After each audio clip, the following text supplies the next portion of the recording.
भारत के उत्तर में, जहां हिमालय आकाश को छूता है, जहां बादल धरती पर उतर आते हैं, वहां छुपा है एक रहस्य।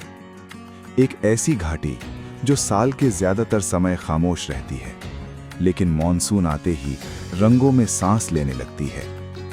यह है फूलों की घाटी राष्ट्रीय उद्यान। देवभूमि उत्तराखंड की गोद में बसा प्रकृति का एक जीवित चमत्कार। यहाँ कोई मंदिर की घंटियां नहीं बजती, लेकिन हर फूल एक प्रार्थना की तरह खिलता है। साल था 1931। ब्रिटिश पर्वतारोही फ्रैंक स्माइथ कामेट शिखर से लौट रहे थे। थके हुए कदम, बादलों से घिरी घाटी, और अचानक उनकी आंखों के सामने था रंगों का एक महासागर। लाल, नीला, गुलाबी, पीला। उन्होंने लिखा, यह किसी स्वर्ग से कम नहीं। और तब दुनिया ने पहली बार इस घाटी का नाम सुना, वैली ऑफ फ्लावर्स। लेकिन स्थानीय लोगों के लिए यह कोई खोज नहीं थी। उनके लिए यह भूमि सदियों से पवित्र थी, एक ऐसी जगह जहां देवताओं की छाया मानी जाती थी। जून के अंत में जब पहली बारिश गिरती है तो यहां चमत्कार शुरू होता है। बर्फ पिघलती है, मिट्टी जागती है और धरती रंगों में बदल जाती है। 3000 से अधिक प्रजातियां, हर सप्ताह बदलते रंग। जुलाई गुलाबी और बैंगनी का समंदर, अगस्त नीले हिमालयन ब्लू पॉपी की चमक, सितंबर सुनहरी घास और धीमी विदाई। हर पंखुड़ी पर ओस की बूंद, मानो प्रकृति का आंसू। यहाँ कोई माली नहीं, कोई सजावट नहीं, फिर भी ये दुनिया का सबसे खूबसूरत बगीचा है।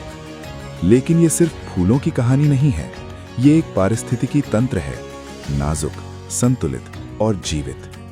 यहाँ हिमालयी कस्तूरी मृग धीरे धीरे कदम रखता है। दूर चट्टानों के पीछे हिम तेंदुआ छुपा रहता है। आसमान में उड़ते पक्षी, नीचे बहती पुष्पावती नदी।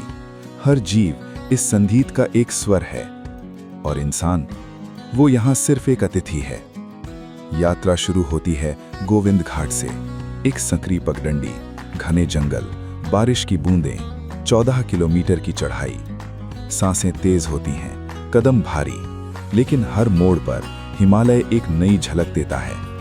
घांघरिया पहुंचते ही रात की खामोशी और सुबह का इंतजार।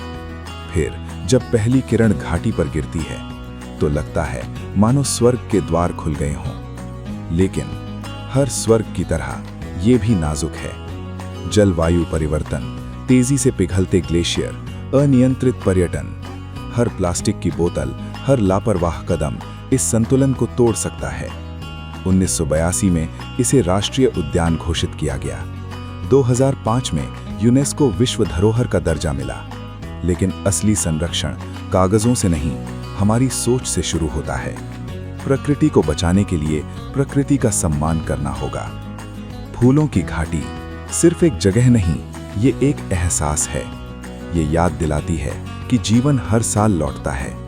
चाहे कितनी भी सर्दी हो, चाहे कितनी भी खामोशी, बारिश आएगी और धरती फिर से खिल उठेगी। जब तक हिमालय खड़ा है, जब तक नदियां बहती हैं, तब तक ये घाटी रंगों में सांस लेती रहेगी। अगर ऐसी अनकही कहानियां आपको सोचने पर मजबूर करती हैं, तो हमारे चैनल को सब्सक्राइब करें, वीडियो को लाइक करें और इस सफर को आगे बढ़ाएं। हम मिलेंगे एक और कहानी के साथ।